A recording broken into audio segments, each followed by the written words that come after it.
लोकसभा चुनाव की अभी घोषणा नहीं हुई है, लेकिन उससे पहले सरकार की तरफ से एक नोटिफिकेशन आ गया है CAA का। जो विदेश में जो लोग हैं परसिक्यूटेड है रिलीजियसली, उनको भारत में नागरिकता देने का ये कानून है जिसको नोटिफाई कर दिया गया है, यानी अब ये लागू हो गया है अलग अलग राज्यों में अलग अलग तरीके से। ये बहुत बड़ा फैसला है क्योंकि ये बहुत दिनों से पास होने के बावजूद नोटिफाई नहीं हो पा रहा था और इसको लेकर के तमाम चर्चाएं थी। तो आपको याद होगा कुछ दिन पहले ही गृहमंत्री अमित शाह ने कहा था कि CAA हर हालत में लागू होगा और अब वो नोटिफाई हो गया। तो आप एक तरीके से कह सकते हैं चुनाव की पूर्व संध्या पर एक बड़ा फैसला ये हो गया है। दूसरा एक बड़ा फैसला हुआ इलेक्टोरल बॉन्ड वाला, उसमें सुप्रीम कोर्ट ने कहा है कि शुक्रवार तक वो चीज़ें सार्वजनिक तौर पे लाई जाएं। ये आदेश दिया गया है चुनाव आयोग को, SBI से लेकर गए। तीसरी बड़ी चीज़ जो ज़्यादा महत्वपूर्ण है चुनाव के मद्देनज़र वो ये कि सिर्फ फुटअव्वल है दोनों तरफ, खासतौर पर इंडिया में बहुत ज़्यादा है। बंगाल में ममता बनर्जी ने ऐलान कर दिया है कि वो 42 सीटों पर अकेले लड़ेंगी और सिर्फ बंगाल में नहीं, बाहर भी वो निकलेंगी। महाराष्ट्र में भी काफ़ी रस्साकसी लड़ाई झगड़े चल रहे हैं। उद्धव ठाकरे जी ने उत्तर पश्चिम मुंबई से एक प्रत्याशी घोषित कर दिया, तो संजय निरुपम जी ने सुना दिया कांग्रेस को कि अकेले कैसे तय कर सकते, किस मुंह से हम जाएंगे खिचड़ी घोटाले के प्रचार को स्वीकार करेंगे या उनके समर्थन में जाएंगे। लड़ाई झगड़ा मतलब चल रहा है। उधर उत्तर प्रदेश में भी कम नहीं है। ओम प्रकाश राजभर ने अपने लड़के को अनाउंस कर दिया है, घोषी से मेरा लड़का लड़ेगा, अभी तय नहीं हुआ है, पूछ के किया है, कैसे किया, अपने मन से किया है। तो कहीं कहीं ये खींचतान चल रही। लेकिन महत्वपूर्ण 2-3 राज्य हैं, जैसे यूपी को तो आप छोड़ ही दें, तो लार्जली वो सेट है। महाराष्ट्र और बिहार और बंगाल, ये 3 महत्वपूर्ण राज्य जहाँ पे दोनों गुटों के बीच में अभी तक ये तय नहीं हो पा रहा। और इसी बीच ये CAA आ गया है, जिस पर कांग्रेस की प्रतिक्रिया भी आ गई है टाइमिंग को लेकर के, कि चुनाव से ठीक पहले ध्रुवीकरण करने के लिए भारतीय जनता पार्टी की सरकार ने, देश की सरकार ने ये कार्य कर दिया है। कैसे इसको लेंगे, किस तरीके से सेटअप बनेगा चुनाव को लेकर के, इन्हीं विषयों पर आज हम बातचीत करेंगे। मेहमान से परिचय करा देता हूँ आपका। भारतीय जनता पार्टी के प्रवक्ता डॉक्टर गुरु प्रकाश पासवान जी मेरे साथ हैं, कांग्रेसी प्रवक्ता महिमा सिंह जी, वरिष्ठ पत्रकार विजय त्रिवेदी जी और वरिष्ठ पत्रकार सतीश केस सिंह जी हैं। आप सबका बहुत बहुत स्वागत है। विजय जी, एक बार आपसे शुरू कर लेते हैं, छोटी सी एक टिप्पणी लेते हैं, उसके बाद फिर अपने राजनीतिक मेहमानों की तरफ चलते हैं। चुनाव की पूर्व संध्या पर, मैं अभी अनाउंस नहीं हुआ लेकिन पूर्व संध्या इसलिए कह रहा हूँ क्योंकि बहुत कम दिन बचे, 30-40 दिन ही लगता मैं इलेक्शन शुरू होने में है। CAA बड़ा एक चुनावी भी कह सकते हैं, देश के लिए कह सकते हैं, टाइमिंग पे कांग्रेस क्वेश्चन कर ही रही है। एक ये, और दूसरा जो दोनों बड़े राज्यों में इंडिया गठबंधन की स्थिति बन रही है, ममता जी खास तौर पर बिल्कुल ठेंगा दिखा रही हैं। कैसे देखते हैं आप इसको? देखिए, CAA को लेकर टाइमिंग पर सवाल कर सकते हैं विपक्षी नेता, विपक्षी दल, उसमें कोई वो नहीं है। लेकिन महत्वपूर्ण ये है, सवाल तो फिर ये भी होता, नीरज जी सवाल ये पूछते कि भाई 2019 में ये कानून को संसद से पास करवाया था, आप पूरे कार्यकाल में भी आप इसको नोटिफाई नहीं कर पाए। अब यदि 4 दिन नहीं करते फिर तो नहीं होता ना ये काम।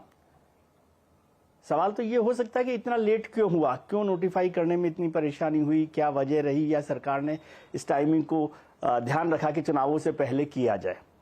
लेकिन मेरा इसमें मुद्दा दूसरा है। एक तो यह है कि इसका पोलराइजेशन होगा, पोलराइजेशन का फायदा उठा सकते हैं। वेस्ट बंगाल में और असम में खासतौर से ममता बनर्जी कैसे उसको लेती हैं और असम में हेमंत बिस्वा शर्मा कैसे उसका इस्तेमाल करते हैं, फिर पोलराइजेशन भी होगा और रिवर्स पोलराइजेशन भी होगा। और पिछली बार 2019 में जो वेस्ट बंगाल के 6-7 कॉन्स्टिट्यूंसीज में, लोकसभा कॉन्स्टिट्यूंसीज में जो मथुआ परिवार है, मथुआ लोग हैं जो बांग्लादेश के शरणार्थी हैं, उनका फायदा कैसे उठाएगा। लेकिन मेरी चिंता या एक कंसर्न ये है कि सरकार 5 साल में क्यों नहीं ये लोगों को विश्वास दिला पाई, मतलब मेरे हिसाब से, कि वो ये कानून किसी की नागरिकता लेने के लिए नहीं है। CAA कानून सिर्फ नागरिकता देने के लिए, वो भी रिलीजियस परसिक्यूशन की बात है कि किस तरह से अफगानिस्तान, बांग्लादेश और पाकिस्तान में जो नॉन मुस्लिम कम्युनिटीज हैं या माइनॉरिटी कम्युनिटीज वहां पर रह रही है और उनकी धार्मिक प्रताड़ना जो हो रही है, वहां से जो लोग आ रहे हैं उसका हिंदुस्तान के मुसलमानों से या उनकी नागरिकता से कोई लेना देना नहीं है। अगर इस बात का भरोसा ठीक से दिलाया जाता तो विपक्षी दलों को ये मौका नहीं मिलता। ये मेरे को ज़्यादा कंसर्न की बात लगती है कि क्या वजह है। क्या इसकी वजह यह है कि भारतीय जनता पार्टी चाहती नहीं कि ये भरोसा दिलाया जाए, ताकि एक कन्फ्यूजन के दौरान एक तरह का पोलराइजेशन भी बना रहे, जिस पोलराइजेशन का फायदा जो अपोजिशन को हो रहा है उसका रिवर्स पोलराइजेशन का फायदा भारतीय जनता पार्टी को हो। क्योंकि जब ये कानून ही किसी की नागरिकता लेने के लिए नहीं है, नागरिकता देने के लिए। और उसमें एक और फैक्टर है कि जो बात कही जाती है कि पाकिस्तान के जो मुसलमान हैं वो भी यदि आना चाहते हैं तो हिंदुस्तान में नागरिकता नहीं मिल पाएगी, वो भी नहीं है सच। क्योंकि वो नागरिकता भी आपको जो हिंदुस्तान का नागरिकता कानून है उसके तहत उनको नागरिकता मिल सकती है और मिल भी रही है। तो इसको अब कितना फायदा होगा, लेकिन वेस्ट बंगाल और असम मुझे लगता है दोनों जगह इसका मोटे तौर पे ज़्यादा असर दिखाई देगा। और अभी दूसरे जो इलाके हैं उनमें भी जो मुझे बताया गया कि 9 राज्यों के करीब 30 जिलों के जो ऑफिसर्स हैं, एडमिनिस्ट्रेशन है, जो एसपी है और कलेक्टर्स हैं, कमिश्नर्स हैं, उनके साथ भी सरकार ने पूरी बात की है। लगातार इस पर एक्सरसाइज होती रही। तो अब उसका क्या नतीजा निकलेगा, पोलराइजेशन कितना होगा कितना नहीं होगा, खासतौर से असम और वेस्ट बंगाल को मैं देख रहा हूं कि वहां पर किस तरह से इसका फायदा होने वाला है। जी, तो गुरुप्रकाश जी से पूछ ही लेते हैं फिर। गुरुप्रकाश जी, ये 19 में पास हो गया था, इतने दिन क्यों लगा इसको नोटिफाई करने में? नीरज जी, आपको और पैनल में उपस्थित सभी वरिष्ठ साथियों को हमारा प्रणाम। पहला प्रश्न जो कि अभी आपने भी उठाया और विजय जी ने भी उठाया, देखिए टाइमिंग का विषय। मुझे नहीं लगता है कि टाइमिंग को लेकर के आज किसी के पास कोई अधिकार है सवाल पूछने का। और इसके पीछे कारण मैं बताता हूं आपको। देखिए, इस देश में हमेशा हर समय कोई ना कोई चुनाव चल रहा होता है। कभी विधानसभा का चुनाव है, कभी लोकसभा का चुनाव है, कभी पंचायत का चुनाव है, कभी नगर निगम का चुनाव है, कभी नगर पालिका का चुनाव है। तो इस चुनाव के चक्कर में कोई नीतिगत निर्णय सरकार ना ले, सरकार कोई फैसले ना करे, सरकार कोई पॉलिसी मेकिंग ना करे। और इसका भी उपाय, इसका भी समाधान जब नरेंद्र मोदी जी कहते हैं कि साइमल्टेनियस इलेक्शन हो, पॉलिसी पैरालिसिस से हम बचें। देश में लोकसभा और विधानसभा के चुनाव यदि साथ में होते हैं तो कम से कम ये प्रश्न आप लोग नहीं पूछिएगा, हम लोग इन प्रश्नों के उत्तर देने से बच जाएंगे। तो टाइमिंग को हर एक पॉलिसी डिसीजन से जोड़ करके देखना, ये कहां तक उचित है, कहां तक उपयुक्त है, मुझे लगता है इस पे विचार करने वाली बात है। दूसरा, जो अभी विजय जी ने कहा और बहुत अच्छी बात उन्होंने बोली, उन्होंने स्पष्ट किया कि किसी को भी नागरिकता ना मिले ऐसा कोई सीए से कोई मतलब नहीं है। ये नागरिकता देने वाला, it is a positive law, negative law. लेकिन दिक्कत ये है, दुर्भाग्य ये है कि एक बहुत बड़ा वर्ग इसको नेगेटिव लॉ के रूप में दिखाता है, क्योंकि उनको कंसोलिडेशन करना है, उनको माइनॉरिटी अपीजमेंट करना है, उनको तुष्टीकरण की राजनीति करनी है। इसीलिए वो इसको ऐसा बोलते हैं कि ये नेगेटिव लॉ है। ये पॉजिटिव लॉ है भाई, स्पष्ट। कुछ नेटवर्क में इशू है डॉक्टर साहब पासवान जी के, दोबारा से इसको ठीक कराए। तब तक चलते हैं महिमा जी के पास। महिमा जी, मैं तो गुरुप्रकाश जी से ये सवाल पूछा था कि और पहले क्यों नहीं लागू किया, वो इतना डिले क्यों किया, लेकिन जयराम रमेश जी ने या कांग्रेस पार्टी ये सवाल उठा रही टाइमिंग का। तो वो कह रहे हैं कि चुनाव तो देश में हर समय होता रहता, प्रधान से लेकर प्रधानमंत्री तक का चुनाव चलते रहता कहीं ना कहीं। और ये बात सही भी है, हम लोग जब देखते थे कहीं ना कहीं कुछ ना कुछ चुनाव होते रहते हैं। तो इससे फिर क्यों जोड़ा जाए? और दूसरा सवाल भी इसी के साथ जोड़ देता हूँ मैं। गुरुप्रकाश जी, आप अगर जुड़ गए तो आपके पास भी आ जाऊँगा मैं, कि इसमें बहुत स्पष्ट तौर से लिखा हुआ है, एक विपक्ष ये सवाल उठाता था कि मुसलमानों को क्यों नहीं शामिल किया गया इसमें, केवल उनको क्यों ले। भाई, दो चीज़ें हैं। तो जिन देशों से ये किया जा रहा है वो देश इस्लामिक कंट्रीज़ हैं। अब अपनी कंट्री में अगर आप परसिक्यूशन के शिकार हैं तो शायद उसको परसिक्यूशन न कह करके एडमिनिस्ट्रेटिव इश्यूज़ या दूसरे इश्यूज़ के तौर पे देखा चाहिए, नंबर एक। नंबर टू, अगर कोई प्रॉपर चैनल से आ रहा तो उसको तो यहाँ मिल ही जाएगी। इस कानून को थोड़ी रोक रहा है कि इस कानून के तहत अब नहीं मिलेगी, वो तो आप यहाँ पे अप्लाई करें मिलेगी। अदनान सामी रह रहे हैं यहाँ पे, मिली है उनको। तो ये दोनों सवाल आपके क्यों मैं जायज़ मानूं जो आप लोग उठा रहे हैं? महिमा जी, छोटा जवाब। जय हिंद। निदा फाजली साहब कहते हैं नीरज जी कि कभी कभी यूं भी हमने अपने जी को बहलाया है, जिन बातों को खुद नहीं समझे औरों को समझाया है। अभी भाजपा के प्रवक्ता जब बात कर रहे थे तो कुछ ऐसा ही लग रहा था कि बस क्योंकि कोई तो दलील देनी है, कोई तो तर्क देना है तो दे दिया जाए, जबकि असल तर्क तो उनके अपने जो सांसद हैं अनंत कुमार हेगड़े वो दे ही चुके हैं कल, जब उन्होंने बताया कि भाजपा को 2/3 बहुमत क्यों चाहिए। वो इसलिए चाहिए क्योंकि वो संविधान के साथ छेड़छाड़ करना चाहते हैं, बल्कि छेड़छाड़ ही नहीं, संविधान को जो है उसके डॉक्टर अंबेडकर का जो विजन था उसको मिटा देना चाहते हैं, वही इनकी असली मंशा है। तो इसलिए जब आप ये सवाल कर रहे हैं समय पर, या आपने ये कहा, आपने दोहराया भाजपा प्रवक्ता की बात को कि हर समय कहीं ना कहीं चुनाव चलता ही रहता है, तो माफी चाहूंगी नीरज जी, आप तो बहुत वरिष्ठ पत्रकार हैं। 2024 के लोकसभा चुनाव को, जो कि मैं समझती हूं कि विश्व के इतिहास में कहीं दर्ज होगा पन्नों में, क्योंकि जिस तरह की लड़ाई भाजपा लड़ रही है और जिस तरह के मंसूबों पर उतर आई है, उस चुनाव को आप 5 वर्ष चलने वाले किसी भी चुनाव से तो उसकी तुलना नहीं कर सकते। तो इसलिए ये तर्क तो बिल्कुल नाकाम हो जाता है। और दूसरी बात ये कि पूर्वोत्तर के राज्यों में जहां भी प्रधानमंत्री गए हुए थे पिछले 2-3 दिन, और बड़ी-बड़ी बातें, बड़ी-बड़ी घोषणाएं तो वहां कर आ गए, लेकिन असम अकॉर्ड का नाम उनकी जबान पर नहीं आया। असम अकॉर्ड को लेटर एंड स्पिरिट में लागू करेंगे, ये बात इस सरकार ने, मोदी सरकार ने असम से कही थी, पूर्वोत्तर से कही थी, लेकिन वही हाल असम का है, वही हाल नागालैंड का है, वही हाल मणिपुर का तो देख ही रहे हैं। आज मणिपुर के एक खिलाड़ी रो पड़े अपने खेल के मैदान में बयान देते देते कि प्रधानमंत्री जी कृपा करके चले जाइए, मणिपुर में देख लीजिए लोगों की जानें जा रही हैं। तो इसलिए इनकी मंशा दूसरी है ना, ये चुनावों का कारण है। सेंसस क्यों नहीं कर पाए? कोविड हो गया था, और 2024 तक भी कोविड का ही असर है सेंसस ना होने पर। इसलिए ये अपनी बातों को खुद भी नहीं समझते, जनता को भी नहीं समझा सकते, और जनता को सच्चाई अब दिखाई दे रही है। गुरुप्रकाश जी जवाब दीजिए, आप अपनी बात भी पूरी कर लीजिए। जी हाँ, मैं क्षमा चाहता हूँ, शायद थोड़ा वो नेटवर्क की समस्या हो गई थी, लेकिन मैं सुन रहा था अभी हमारे वरिष्ठ नेत्री हैं कांग्रेस की, उनकी बातों को। देखिए, ये कोई अचरज की बात नहीं है, ये कोई आश्चर्य का विषय नहीं है कि जयराम रमेश जी ने भी ट्वीट करके सीए का विरोध किया है। ये बहुत ही स्वाभाविक है, ये बहुत ही नेचुरल है। और इसके पीछे कारण क्या है?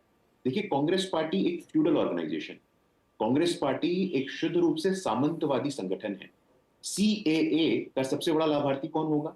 अनुसूचित जाति होगा, आदिवासी होगा, पिछड़ा वर्ग होगा, और इनके नागरिकता के प्रोसेस का सरलीकरण, इनके सिटीजनशिप के प्रोसेस का एक्सपीडाइट हो, उनको नागरिकता जल्दी मिले, तो इससे कांग्रेस पार्टी को दिक्कत होगी। क्योंकि जो भी व्यक्ति, जो भी संगठन, जो भी राजनीतिक दल सीएए का विरोधी है, वो सामाजिक न्याय का विरोधी है, वो दलितों का विरोधी है, वो आदिवासियों का विरोधी है। आज पाकिस्तान में जो परसिक्यूटेड माइनॉरिटीज है वो किस वर्ग से आते हैं? राहुल गांधी जी से पूछना चाहता हूं मैं।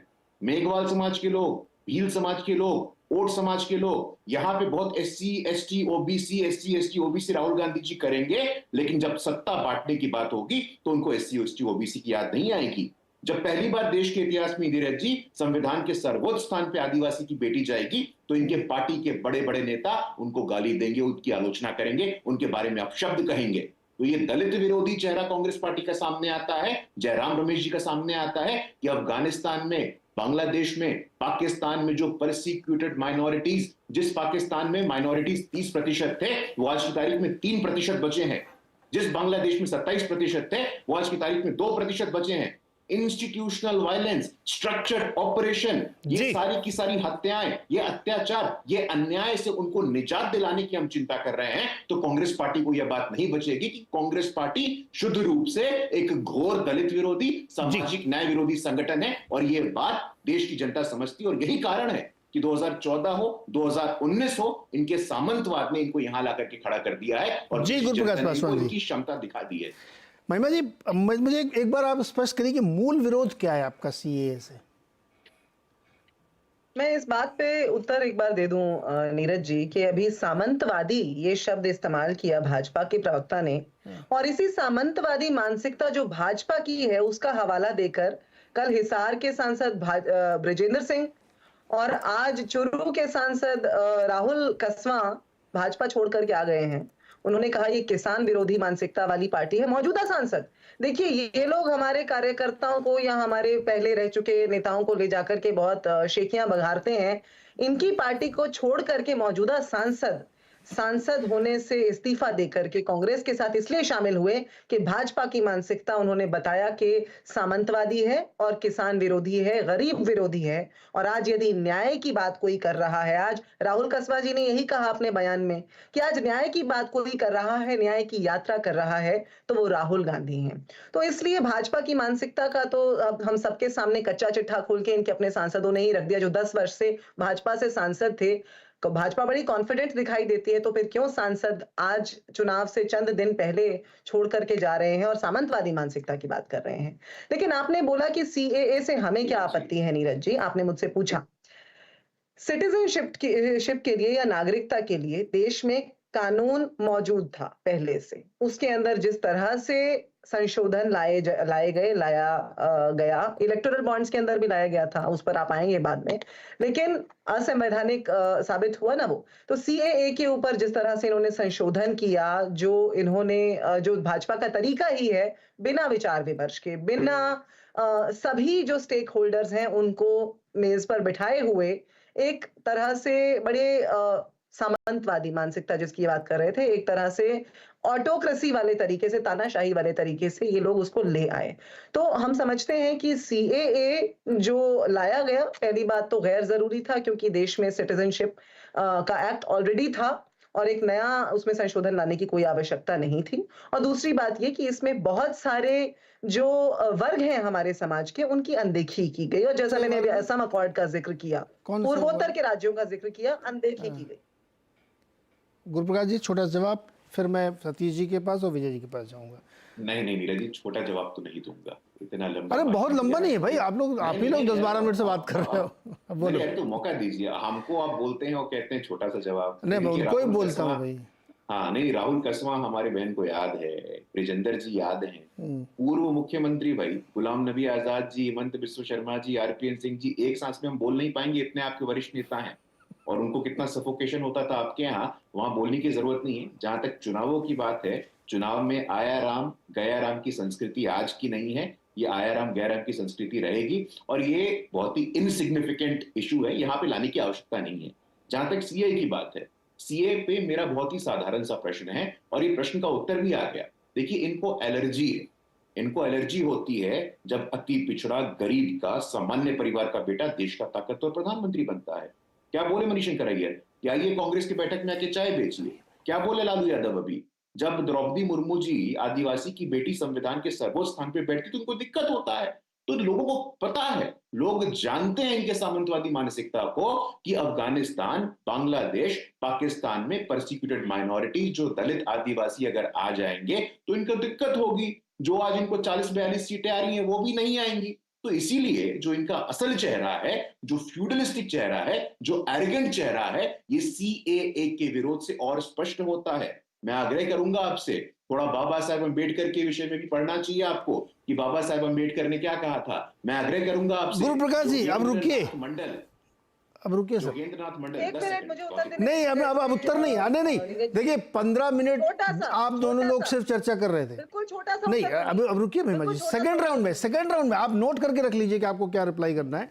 लेकिन अभी 15 मिनट आप लोगों को दिया हमने। छोटा सा उत्तर दूंगी, बिल्कुल 10 सेकंड का सिर्फ। देखिए, इन्होंने अभी बोला हमारे बहुत सारे वरिष्ठ नेता चले गए, मैंने पहले ही बोला, ये दो सांसद, मौजूदा सांसद, करोड़ों लोगों के जनप्रतिनिधि आज जो संसद में आवाज थे। पहली बात वो, अरे सुनिए ना, बात करते हुए मैं मुझे बहुत बढ़िया लगा कि आप लोग ये प्रैक्टिकल डिबेट पे आ गए। वो पता नहीं, अभी वो ऐसी डिबेट चली थी लाइब्रेरी वाली कि मेरे दिमाग से ऊपर से जा रही थी एकदम, पता नहीं कहाँ की बातें आप लोग कर रहे थे। अब आए प्रैक्टिकल डिबेट पे। अभी तक रविंद्र वाइकर भी चले गए, शिवसेना वाले, उद्धव जी की टीम वाले, रोज कोई ना कोई आ जा रहा है, तो इसलिए प्रैक्टिकल डिबेट पे बात करनी चाहिए। सतीश जी के पास चलते हैं। सतीश जी, मूल मुद्दे पे आते हैं। ये तो सब किताबी बातें मुझे पता नहीं समझ में नहीं आती हैं।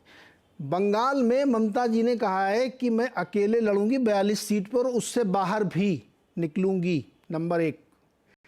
नंबर 2, यहाँ महाराष्ट्र में शिवसेना ने प्रत्याशी घोषित कर दिया, संजय निरुपम जी एकदम बेफर पड़े। कैसे चल रहा है काम, कैसे दिख रहे हैं सर आप ये? देखिए, मैं काश किसी पार्टी का प्रवक्ता होता, वो नहीं हूं, तब जवाब मैं दूसरे ढंग से देता, है कि नहीं? लेकिन मैं वो नहीं दूंगा क्योंकि मेरे को अपनी भी मर्यादा है, मैं उसमें रहूंगा। देखिए, जहां तक चुनावी गठबंधन का सवाल है, तो एज ए मतलब न्यूट्रल ऑब्जर्वर यही कहूंगा कि दोनों तरफ यही हाल है।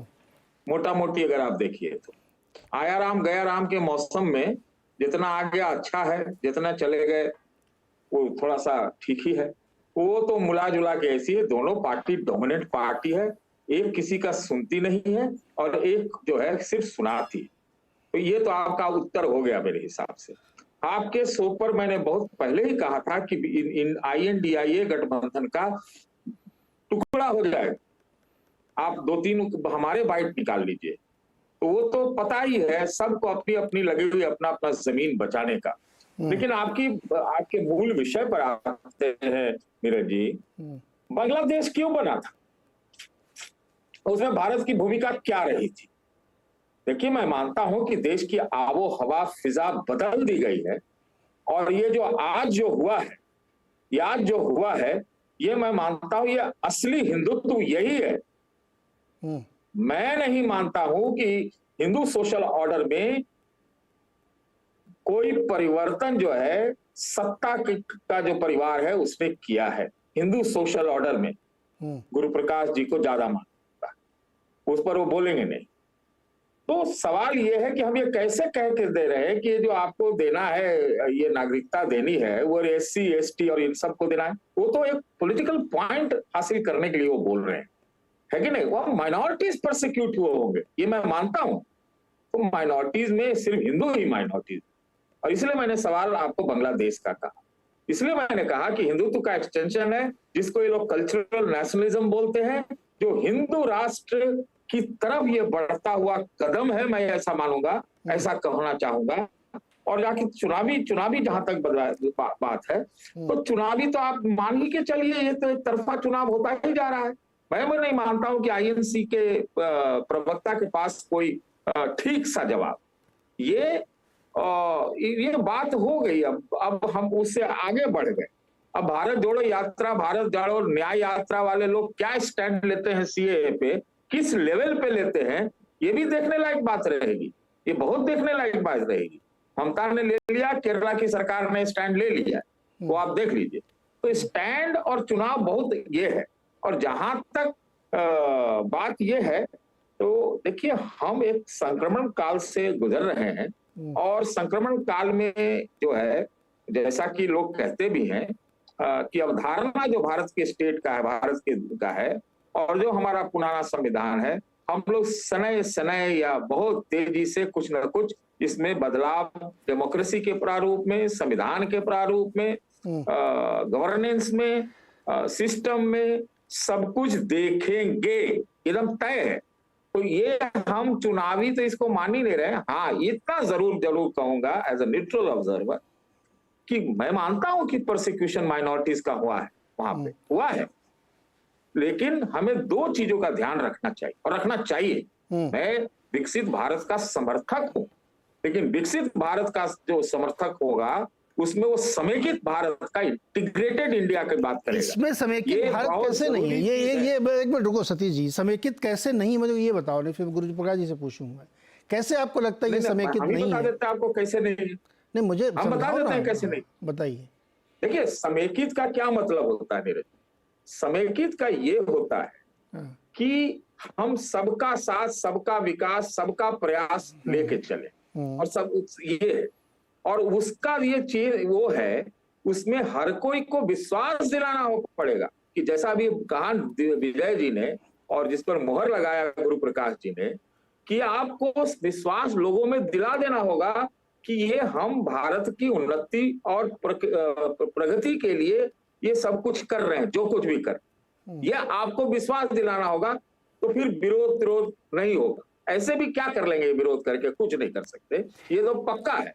लेकिन मैं कह रहा हूं कि एक आबो हवा जो है, अरे आबो, सर एक मिनट, अगर इसमें कोई ऐसा प्रावधान प्रोविजन हो, वो मुझे आप समझाइए मेरे दर्शकों को, कि जिससे ये शंका पैदा हो।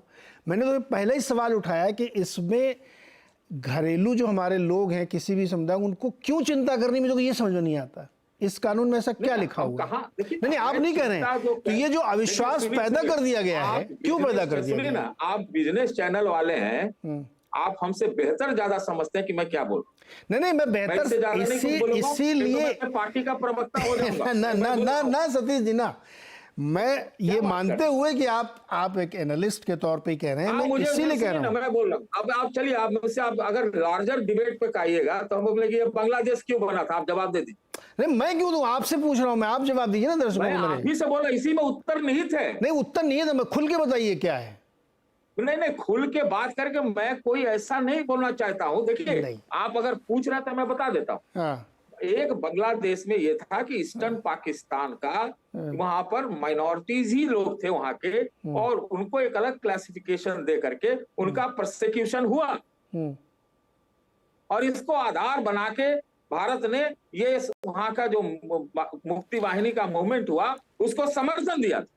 ठीक है, तो इससे इस कानून से कैसे जस्टिफाई हो रहा है? मैंने ये कहा कि अभी जो ये कानून आया है ये हिंदुओं के लिए, सिख के लिए, बुद्धिस्ट के लिए आया है, और एक धर्म के लिए आया है। एक ही धर्म के, मतलब ये 4-5 धर्म के लिए ही आया है। ठीक है, तो उनके लिए क्यों आना चाहिए? किसके लिए? जो आप कह रहे हैं एक्सक्लूड कर दिया गया उनको। हाँ, उन्हीं के लिए आया हुआ। मैंने कहा तो इसको कि हिंदुत्व का एक्सटेंशन है, पॉलिटिकली जो मैं बोल रहा हूँ इसको आगे मान लीजिए। कल को देखिए, मैं उन चीजों को नहीं बोलना चाहता, वो बात हम नहीं बोलेंगे जो कि हमारे राष्ट्र हित में नहीं है। गुरुप्रकाश जी, आप समझ गए तो आप बताइए, आपको समझ में आई सतीश जी की बात? नहीं, देखिए सतीश जी बहुत वरिष्ठ हैं और इनका मार्गदर्शन तो हम लोग को मिलता रहता है, लेकिन आपने बहुत ही स्पष्ट सवाल पूछा था कि इस रूल में या सीएए में कोई एक शब्द या कोई एक लाइन आप मुझे निकाल के दे दीजिए जो कहता है कि एक्स वर्ग को, एक्स कम्युनिटी को नागरिकता लेने में इससे समस्या होगी। मेरा साधारण सा सवाल है, कोई नहीं बता पाएगा। एक बहुत ही साधारण सा प्रश्न है कि भाई आप मुझे एक एक्ट, एक सेक्शन, एक शब्द, एक लाइन बताइए कि कहीं से भी ये कह रहा है कि किसी विशेष वर्ग के लोगों को इससे नागरिकता नहीं मिलेगी। अगर ऐसा होता तो ये नेगेटिव लॉ होता, ये पॉजिटिव लॉ है, और ये पॉजिटिव लॉ शुद्ध रूप से हिंदू, सिख, बुद्धिस्ट, क्रिश्चियन, जैन इन लोगों के लिए है जो वापस, जिनकी स्थिति वहां पे ठीक नहीं है, जो दशकों से वहां पे हिंसा, अन्याय, अत्याचार का सामना कर रहे हैं, उनके नागरिकता के प्रोसेस को एक्सपीडाइट किया जाएगा। कहीं से भी ये नहीं कहा गया है कि कोई भारत की नागरिकता के लिए अप्लाई नहीं कर सकता है। क्या ऐसा कहा गया है? आप लगातार नीरज जी, सतीश जी से ये प्रश्न करने का प्रयास कर रहे हैं, सतीश जी थोड़ा इधर उधर घूम रहे हैं, प्रायः बहुत स्पष्ट बोलते हैं, आज अस्पष्ट क्यों है मैं इनसे फोन करके अलग से पूछ लूंगा, लेकिन बताना चाहिए। नहीं, मैं विजय जी के पास आ रहा हूँ। मैं देखिए मैं बहुत ठीक है गुरुप्रकाश जी, विजय जी के पास जा रहा हूँ। विजय जी, मैं बहुत कट टू कट जर्नलिज्म में बिलीव करता हूँ। मुझे बहुत गोल गोल घुमाने वाली बात पसंद नहीं है। अब पसंद नहीं, मैं, मेरे दर्शक समझ नहीं पाते, हम लोग 2-4 वाली पत्रकारिता करते हैं। इस कानून में कहीं अगर ये हो, और मैंने पढ़ा इसलिए मैं करूँ, मुझे नहीं समझ में आया, अगर कोई और समझा सके कि देखो ये वाली बात मुसलमानों के खिलाफ लिखी, एकदम खुल के बात कर रहा हूँ मैं कि ये इसके खिलाफ लिखी है इसलिए इसका विरोध होना चाहिए, वो मुझे कहीं दिखता नहीं है। और अगर परसिक्यूटेड कम्युनिटी वहाँ पे जो माइनॉरिटी है तो वही तो होंगे ना सर, पाकिस्तान के मुसलमान थोड़े परसिक्यूटेड हो जाएगा। अगर हो रहा तो वो एडमिनिस्ट्रेटिव प्रॉब्लम है वहाँ पे। मेरा सवाल सिंपल इतना था, लेकिन मैं इस बहस को यहाँ पर रोक के आपसे दोबारा आना चाहता हूँ कि मतलब ये वाली बात हो गई, बहुत इंटेलेक्चुअल डिबेट टाइप की हो रही, इसमें शंका की कोई गुंजाइश नहीं है मेरी तरफ से। मुझे नहीं लगता इसमें कोई भ्रम होना चाहिए और ना किसी को ये भ्रम फैलाना चाहिए कि इसकी वजह से कोई कम्युनिटी साइडलाइन हो जाएगी और दिक्कत हो जाएगी। लेकिन असली सवाल जब चुनाव वाला है, सब प्रैक्टिकल बातें करते हैं ना, बंगाल में क्या होने वाला है? ममता जी इतना बेफरी पड़ी हुई है एकदम, अब तो ये सीए भी आ गया, लोग उनको एक और दिक्कत का सामना करना पड़ेगा। विजय जी।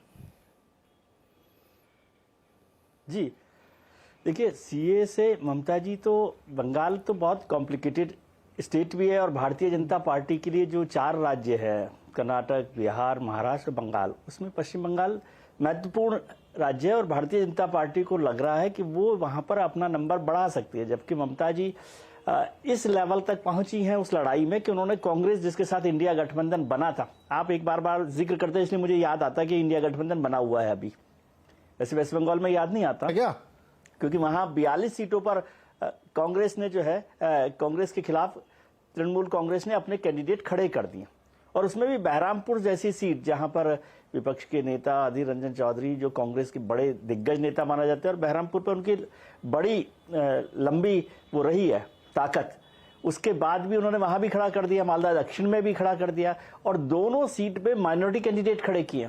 यूसुफ पठान साहब को भी खड़ा किया, मालदा दक्षिण में भी माइनॉरिटी कैंडिडेट खड़ा किया है। तो वो आप देख रहे होंगे कि उसमें 5 या 6 कैंडिडेट्स हैं जो माइनॉरिटी के हैं।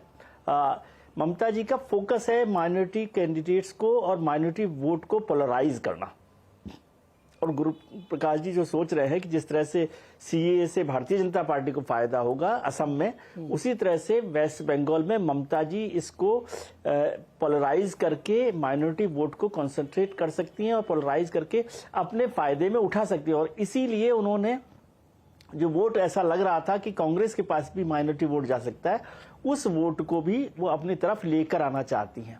और मुझे लगता है कि बहरामपुर में यूसुफ पठान साहब को खड़ा किया है, अधीर रंजन को मैं बड़े नेताओं में से मानता हूं, लेकिन चुनाव में तो कुछ भी हो सकता है।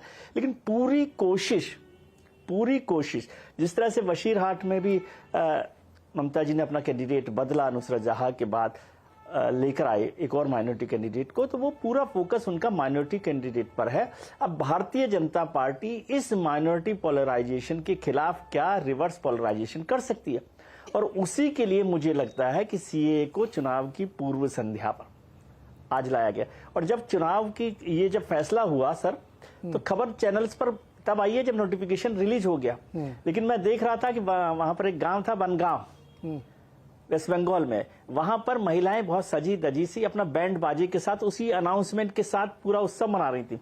इसका मतलब कि वहां मतुआ समुदाय की थी, इसका मतलब उनके पास ये मैसेज पहले पहुंच गया था कि ये आज सीएए का नोटिफिकेशन होने वाला है।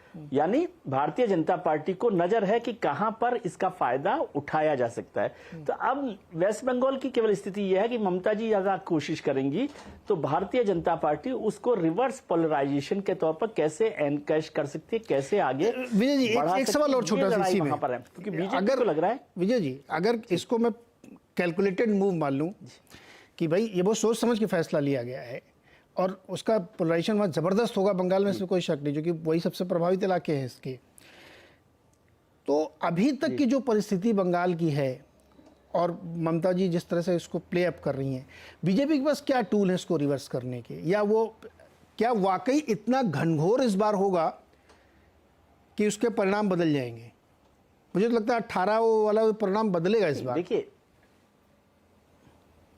देखिए एक तो 6-7 कॉन्स्टिट्यूंसीज हैं जो वेस्ट बंगाल के और बांग्लादेश के बॉर्डर से जुड़ी हुई हैं, जहां पर मतुआ समुदाय के काफी लोग आए। पिछली बार भी कोशिश की और उसका फायदा भी भारतीय जनता पार्टी को हुआ था 2019 में भी। आपको याद हो कि प्रधानमंत्री बांग्लादेश में भी मतुआ समुदाय के मंदिर तक भी गए थे। तो मतुआ समुदाय को पोलराइज करने का काम वो तो है पॉजिटिव साइड उसकी कि भाई वहां पर आप बता रहे हैं कि आपने रिलीजियस प्रोसिक्यूशन वाले जो लोग हैं, प्रोसिक्यूटेड लोग हैं, उनको लेकर आ रहे हैं। लेकिन मैं कह रहा हूं रिवर्स पोलराइजेशन अपने आप हो जाएगा, जिसको भारतीय जनता पार्टी एक्सरसाइज कर लेगी, उसको थोड़ा सा कंसंट्रेट कर लेगी। जब ममता जी सीएए को लेकर ज्यादा माहौल बनाएंगी और उसको माइनॉरिटी वोट को एक तरह से पोलराइज करने की कोशिश करेंगी, एक जगह इकट्ठा करने की कोशिश करेंगी, तो भारतीय जनता पार्टी उसे रिवर्स पोलराइजेशन के तौर पर इस्तेमाल करेगी। और इसीलिए आप सोचिए ममता बनर्जी इंडिया गठबंधन की और देश में सबसे ताकतवर रीजनल लीडर हैं, उसके बाद भी भारतीय जनता पार्टी को लगता है कि वो वेस्ट बंगाल में अपनी सीटें बढ़ा सकती है। करेक्ट, वेस्ट बंगाल में अपनी सीटें बढ़ा सकती है। उसे बिहार में उम्मीद नहीं है, उसे महाराष्ट्र में उम्मीद नहीं है, दोनों जगह बढ़ने वाली भी नहीं है। लेकिन बंगाल में जो सबसे ताकतवर लीडर है उसके खिलाफ उनको लग रहा है कि वो एक नई ताकत के साथ और सीटों में इजाफा कर सकते हैं। कम से कम उनकी सीटें कम नहीं हो, भारतीय जनता पार्टी इसकी कोशिश कर रही है। और मुझे लगता है कि कम भी होगी तो 2-1 सीटें कम होंगी, लेकिन ज्यादा हो जाए तो इसमें भी कोई हैरानी की बात नहीं होनी चाहिए। खासतौर से सीए अभी तो आज हुआ है, चर्चा शुरू होगी, फिर जितना ममता बनर्जी या कांग्रेस उसको आगे बढ़ाएगी वो भारतीय जनता पार्टी के लिए फायदेमंद ही होगा। जी अच्छा महिमा जी, मुझे ये बताइए कि देखिए कांग्रेस के लिए बंगाल में सीट नहीं छोड़ी, उन्होंने सबसे आपके जो ताकतवर नेता उनके खिलाफ भी फील्ड कर दिया है ना, आपसे बात भी नहीं कर रहे हैं और अपने मन से सब कुछ किया जा रहा है। वैसे ही यहाँ पे आप देखिए संजय निरुपम का गुस्सा जायज़ है कि अगर आप एक अलायंस में एक पार्टनर हैं तो एटलीस्ट बात तो करेंगे ना आप, कि हम उत्तर पश्चिम से गजानन कीर्तिकर के लड़के को उतारना चाहते हैं, या बंगाल में हमने दादा की खिलाफी यूसुफ पठान को उतार दिया? क्या हो रहा? आप लोगों को ये टेकन फॉर ग्रांटेड ले रहे हैं, कह रहे हैं कांग्रेस को तो कुछ है ही नहीं, अपने मन से सब करे चले जा रहे हैं?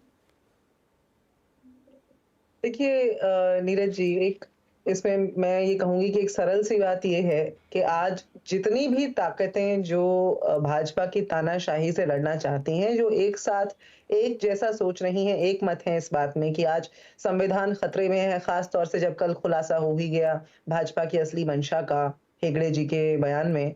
तो ऐसे में जो ताकतें साथ हैं आज तानाशाही से लड़ने के लिए, वो इस बात में एकदम दृढ़ निश्चयी हैं कि हम सब साथ लड़ेंगे।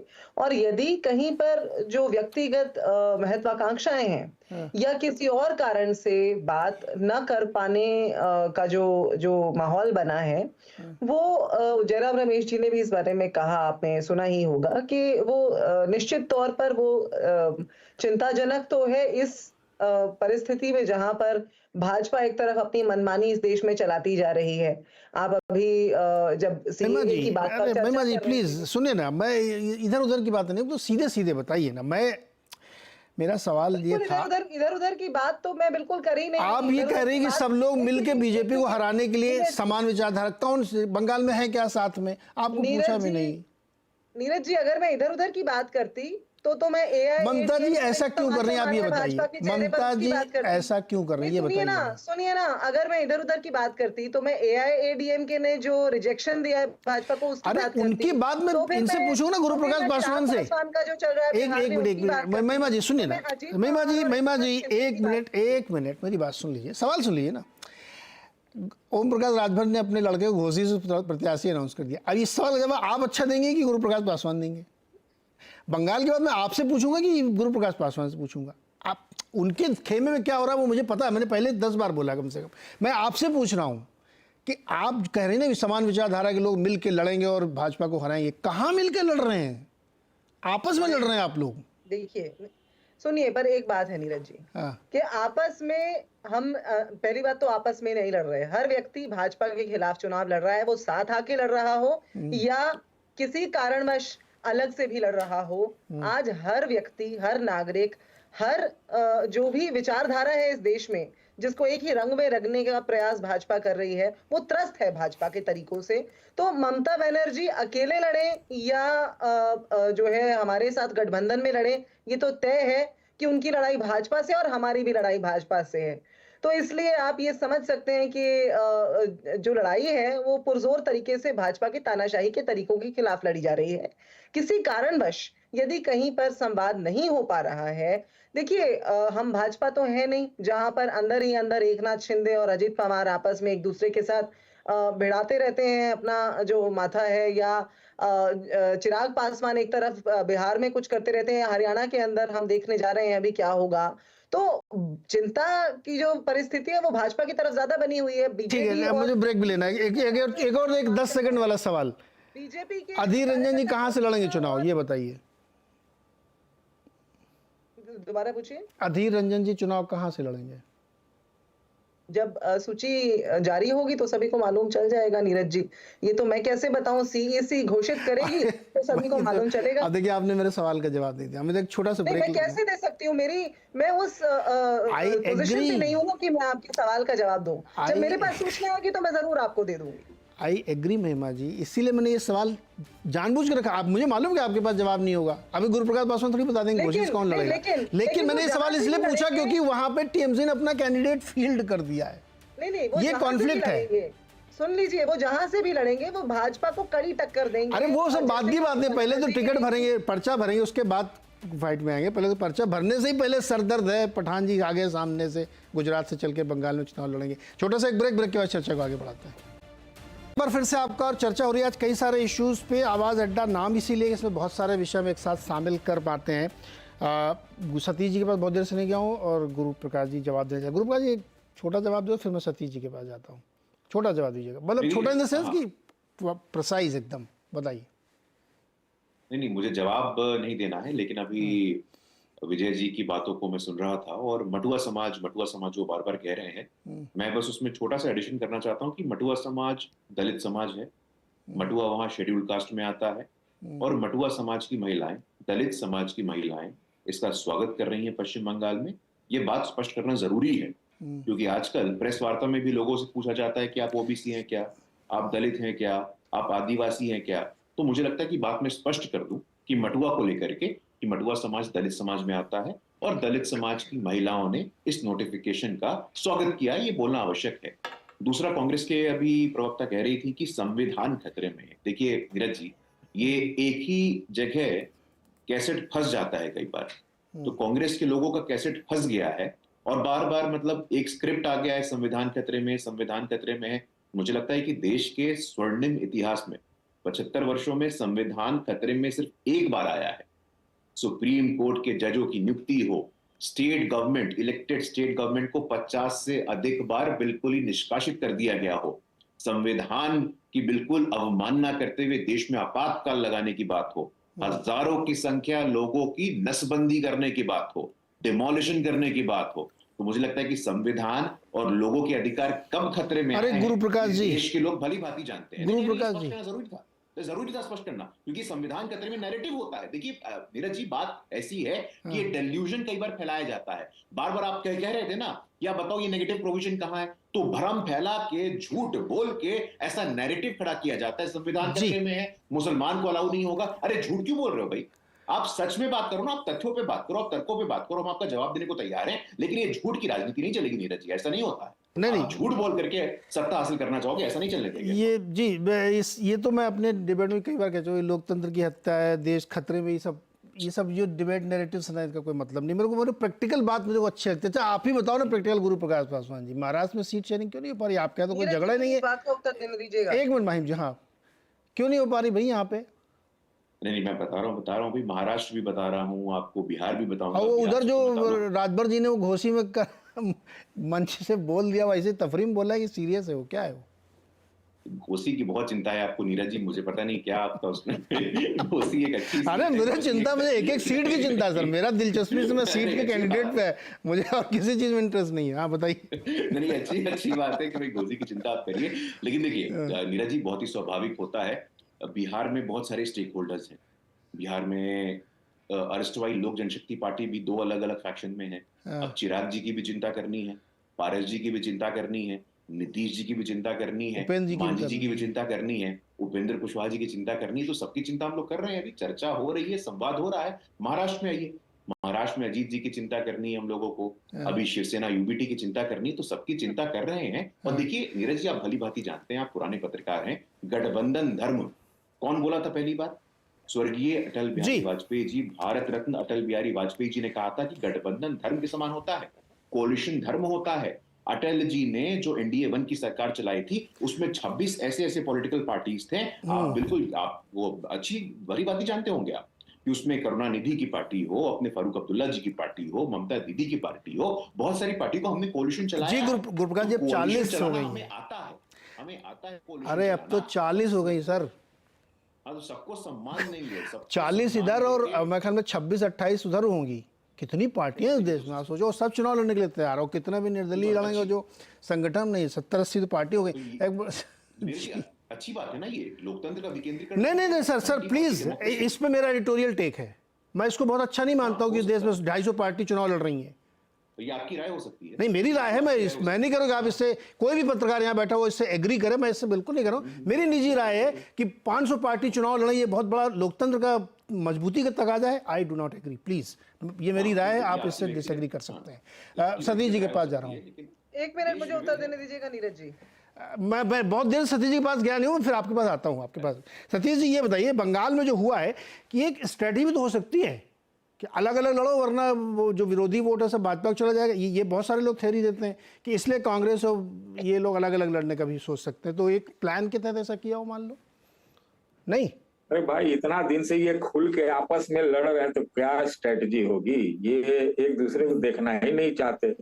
अभी तो मैं आपके यहाँ 4-5 महीने पहले बोला कि INDIA के 2-3 भाग हो जाएंगे, तो ये बात है, लेकिन हम तो आपको दूसरी स्ट्रेटजी बोल रहे हैं।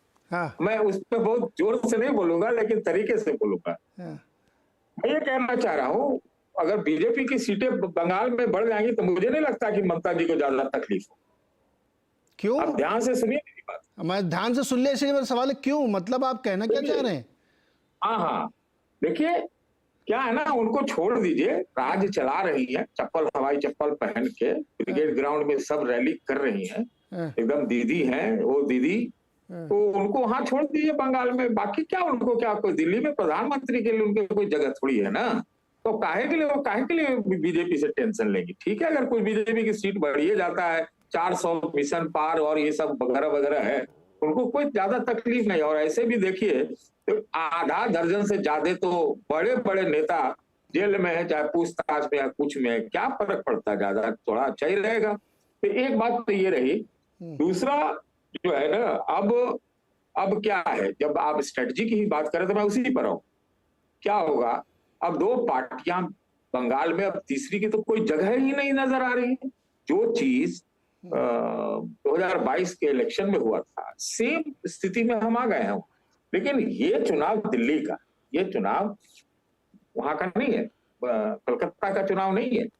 तो ये वाली बात है। और इसलिए अभी ये जो बीजेपी का नया इलेक्टोरल बॉन्ड आज सामने आया है, जिसको मैं इलेक्टोरल बॉन्ड बोलता हूँ, हाँ। ये जो सीए को इनको टाइम नहीं मिला, 9 एक्सटेंशन लेने के बाद चुनाव घोषित होने के 9, 10, 20, 25 घंटा पहले ये जो लाया गया है, तो ये इलेक्टोरल बॉन्ड से तो सीधा फायदा बंगाल में जो है वही लोग को होगा, जैसा अभी विजय जी ने भी कहा। अब वो ये है कि अब क्या होता है, एक तरफा तो होगा नहीं अब बंगाल में, ये तो बंद हो गया था उसी समय 22 के चुनाव में ही। भले ही 80 के लगभग सीट आई थी बीजेपी को, लेकिन वोट बहुत ज्यादा कम नहीं आए थे, मेरे ख्याल से 10-15 लाख वोट से ज्यादा नहीं था, कम। ये बात पक्की है। हाँ। तो मैं इसको दो तरह से ही देखता हूँ। ठीक है, आप कहेंगे कि बड़ा ही बहुत बड़ा चीज लाया गया है, 10 साल पहले भी तो ला सकते थे ये वाला चीज जो आज आया सीए वाला। चुनाव के ठीक पहले लाना, तो भारतीय जनता पार्टी टाइमिंग और कोऑर्डिनेशन सब चीज की एकदम उस्ताद है। आज पॉलिटिकल पार्टी है ना, ये तो मतलब, अरे भाई तो जचता है उनके ऊपर। ये पॉलिटिकल पार्टी से यही एक्सपेक्टेशन रखनी चाहिए, और क्या करेंगे वो। आई एग्री, तो आप सही कह रहे हैं। देखिए आप वैसे बोलिएगा तो हमारे पास जवाब है, आप जस्टिफाई मत कीजिए। नहीं सतीश जी को मैं कोई भी बात कहता हूँ ना सर, मैं सतीश जी एक मिनट रुको, कोई सुने ना मेरी बात। ऐसा कोई राष्ट्रव्यापी बहुत बड़ा ये विषय नहीं था जिसके लिए आप 9-10 एक्सटेंशन लें और चुनाव के 10 मिनट पहले लाएं। जी सतीश जी पॉइंट टेकन, मानिए ना भाई, क्या हाँ सीधा सा electoral bond. Point taken sir आपका, आपका पॉइंट टेकन। मैं ये कह रहा हूँ, बस खत्म, मैं इतना ही बोल रहा था। हाँ, कोई मैं किसी तरफ नहीं होने खिलाफ किसी के हूँ। नहीं, अरे मैं कहाँ कह रहा हूँ कि आप किसके साथ, होना भी नहीं चाहिए पत्रकारों के। अरे पार्टियां हो रही, नहीं सर सुनिए, अगेन, अरे सतीश जी रुक जाओ ना एक मिनट, आपने मेरे ऊपर इल्जाम लगाया। सतीश जी एक मिनट रुक जाओ ना सर, आपने मेरे ऊपर इल्जाम लगाया। मैं दोबारा सफाई देते हुए अंडरलाइन करके बोल रहा हूं कि मैं निजी तौर पे ये नहीं अच्छा समझता कि बहुत सारी 500 पार्टीज हैं तो बहुत मजबूत लोकतंत्र की निशानी है। हर आदमी पीआईएल ले खड़ा रहे, इससे देश बहुत मजबूत होता। मैं इससे सहमत नहीं हूं। आप उससे डिसएग्री कर सकते हैं, मेरी अपनी निजी विचारधारा है। मैं इसको मानता हूं कि ओवर डेमोक्रेसी भी नहीं होनी चाहिए कि हर आदमी तीसरे दिन पीआईएल ले खड़ा, मामला चल ही नहीं रहा, वहीं पे स्टैंड स्टिल हो गया। तो ऐसा भी लोकतंत्र मत बनाओ कि हजारों पार्टी चुनाव लड़ें। मैं ये कह रहा था, इससे कोई निजी तौर पर सहमत हो नहीं हो अलग बात है। अच्छा, महिमा जी से बहुत देर से नहीं, महिमा जी छोटा सा बात दीजिएगा प्लीज, बोलिए। देखिए, अभी भाजपा के प्रवक्ता जब बात कर रहे थे और गठबंधन धर्म की बात कर रहे थे, अटल बिहारी वाजपेयी जी की नीतियों को तो ये लोग बहुत पीछे छोड़ ही आए हैं, खैर। लेकिन जब ये गठबंधन धर्म की बात कर रहे थे तो मैं ये सोच रही थी कि टीडीपी के पास ये फिर से चले गए, और टीडीपी को पहले भी ये धोखा दे चुके, आंध्रा को स्पेशल स्टेटस नहीं दिया। वहां पर जो भाजपा के कार्यकर्ता हैं वो टीडीपी को जो है वो गद्दार मानते हैं, फिर भी वहां गठबंधन कर लिया। बीजेडी के साथ जो गठबंधन करने का प्रयास जारी है, वहां पर हम तो पहले ही, हमारे जो वहां के प्रभारी हैं डॉक्टर अजय कुमार, वो वहां भाजपा और बीजेडी की उन्होंने तो घोषित कर दिया कि लिव इन रिलेशनशिप में थे, इनका विवाह ही करवा देते हैं।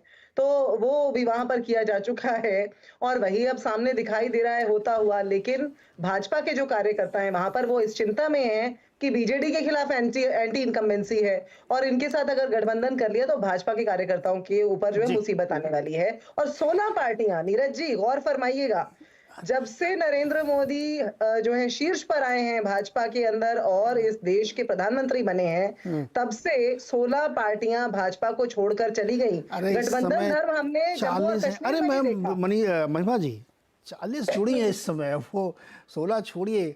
आपके देखिए कांग्रेस सपा आई गई फिर जुड़ गई, शिवसेना आपके साथ जुड़ी। गठबंधन धर्म की जो बात अरे ये सब चलता रहा, ये सब सुनिए ना, ये सब चुनाव के दौर में कौन किसके साथ हो जाएगा पता नहीं, कल को जगन रेड्डी किधर आ जाए पता नहीं। ममता जी अभी देखो इशारे में सतीश जी ने बहुत बड़ी बात कही, अगर मैं सही पकड़ा हूं तो ममता जी के पास देखिए पता नहीं क्या बता दिया उन्होंने। विजय जी फाइनली समय एकदम कम है। जगन रेड्डी वगैरह जैसे बहुत सारे लोग अभी उधर ही हैं, अब जाएंगे कहाँ, जाने की हिम्मत कहाँ है? जी विजय जी, दो चीजें महत्वपूर्ण है, एक तो समय, इतना प्रयास करके ये लोग जुटा पाए 24-26 और उसमें भी 2-4 चले गए उधर, तो शुरुआती नहीं अगर जगन रेड्डी की मन की भावना आपको समझनी है तो आप कृपा करके तिरुपति चले जाइए, देखा ही है कि वहाँ कैसे पोस्टर लगे हुए हैं, फिर आप समझ जाएंगे। मैं तो घूम के आया तो मैंने उसी दिन बताया था, वो छोड़ो उस पर ज़्यादा डिस्कशन नहीं करते, समय कम है। विजय जी फाइनल कमेंट आपका। सत्ता और समय सबसे महत्वपूर्ण चीज़ है और टाइमिंग तो पॉलिटिकल पार्टी सेट करेंगी, अब काम ही यही काम है उनका, और क्या काम है।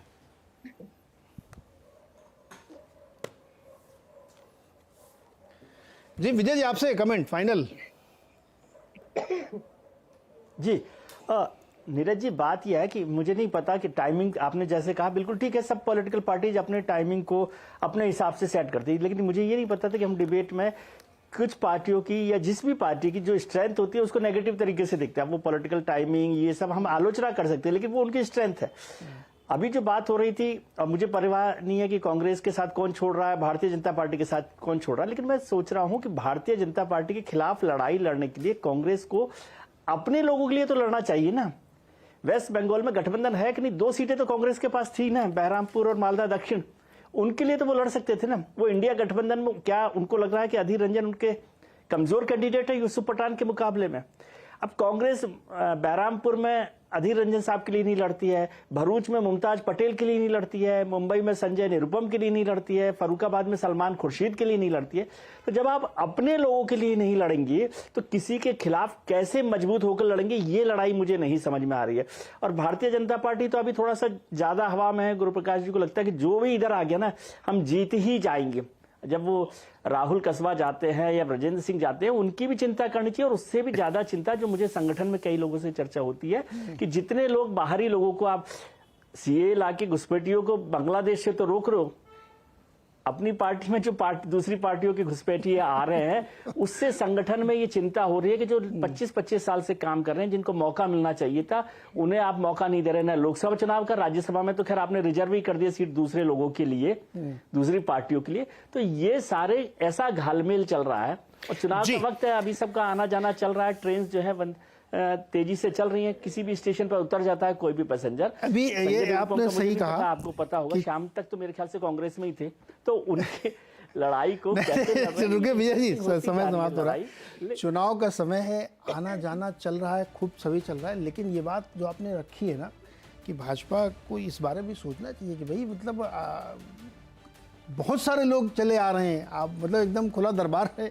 तो आपके संगठन में भी सवाल उठ सकता है। विजय जी का सवाल वैलिड लगता है मुझे, इस पे विचार होना चाहिए कि भाई कितने, हाउ मच। खैर अभी तो बहुत सारी चीज़ें सामने आएंगी, बातचीत फिर से करेंगे। आज के लिए इतना ही, बहुत बहुत शुक्रिया हमारे साथ जुड़ने के लिए।